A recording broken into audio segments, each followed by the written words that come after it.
Hello friends, आज हम पढ़ेंगे प्लेटो के बारे में और प्लेटो क्या थे, उनका जीवन परिचय पढ़ेंगे। चलिए फिर पढ़ते हैं। प्लेटो यूनान का एक प्रसिद्ध दार्शनिक था। वह सुकरात के शिष्य और अरस्तु के गुरु थे। इन तीन दार्शनिकों को त्रि ने ही पश्चिमी संस्कृत का दार्शनिक आधार तैयार किया। प्लेटो का जन्म एथेंस के सीमावर्ती एजिना नामक द्वीप में हुआ था।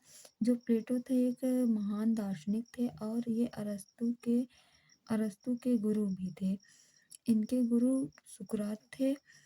प्लेटो जो थे एथेंस में हुए थे, जो कि यूनान का एक छोटा सा नगर है। इनका परिवार सामंत वर्ग से आता था। इनके पिता का नाम एरिस्टोन था तथा माता का नाम पेरिक्टोन था, जो कि एक ऐतिहासिक कुलीन नागरिक थी। सुकरात की मृत्यु के बाद प्रजातंत्र के प्रति प्लेटो को घृणा हो गई थी। जो सुकरात थे वो प्लेटो के गुरु थे और इनकी ये प्रजातंत्र की स्वतंत्रता के लिए इन्होंने विषपान कर लिया था। इस वजह से प्लेटो को प्रजातंत्र से नफरत हो गई थी।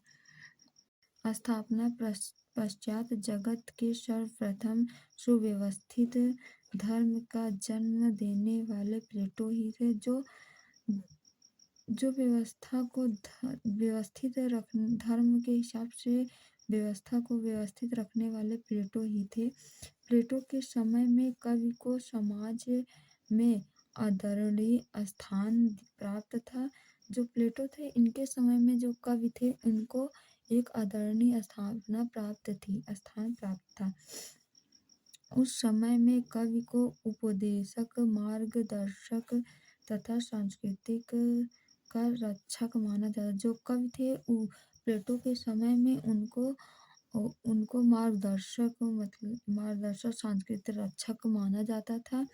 तथा प्लेटो के शिष्य का नाम अरस्तु था। उनका मानना था कि कवि जगत की अनुकृति है, जगत की स्वयं अनुकृति है, अतः कवि सत्य से दोगुनी दूर है।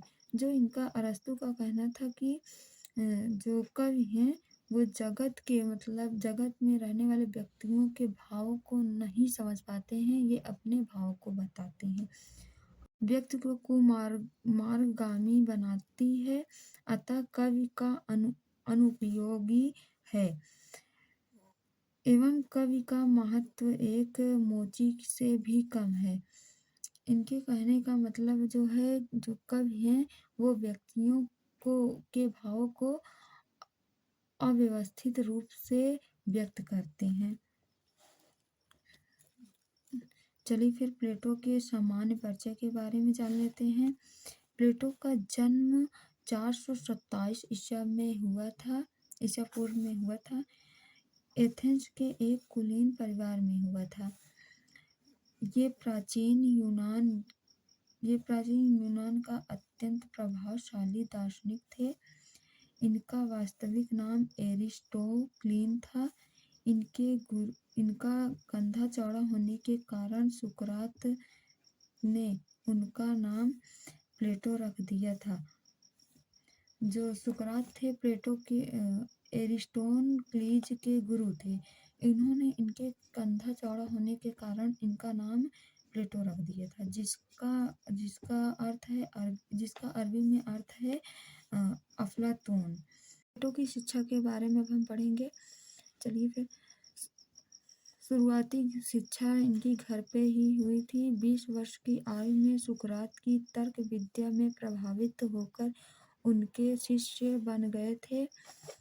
जो प्लेटो थे वो अपनी प्रारंभिक शिक्षा घर पर ही कर रहे थे और 20 वर्ष की आयु में वो सुकरात के शिष्य बन गए थे। उनकी तर्क विद्या से प्रभाव होकर उनके शिष्य बन गए थे वो। आगे चलिए पढ़ते हैं प्लेटो और सुकरात के बारे में। प्लेटो के चिंतन में सुकरात की तर्क विद्या गहरी छाप मिलती है। जो प्लेटो थे इनके चिंतन में इनके इनकी रचनाओं में सुकरात के तर्क अत्यधिक मिलते हैं। प्लेटो के गुरु जो सुकरात थे वो एक ब्रह्मांडशील विचारक थे। जो सुकरात थे वो एक बहुत बहुत ज़्यादा दार्शनिक विचारक थे, जो जगह-जगह घूम घूम कर युवकों को इकट्ठा करते थे और उनके तर्क-वितर्क करते थे और इस तर्क-वितर्क से जो समस्याएँ निकलती थी, सुकरात उन समस्याओं को परिभाषा देते थे और उन समस्याओं को हल करते थे। जो सुकरात थे वो जगह-जगह पर घूमकर युवकों को इकट्ठा करके उनको शिक्षा देते थे, उनसे बातचीत करते थे, उनसे तर्क-वितर्क करते थे और जो समस्याएँ युवक लोग बताते थे, उनको हल करके उनकी समस्याओं का हल निकालते थे।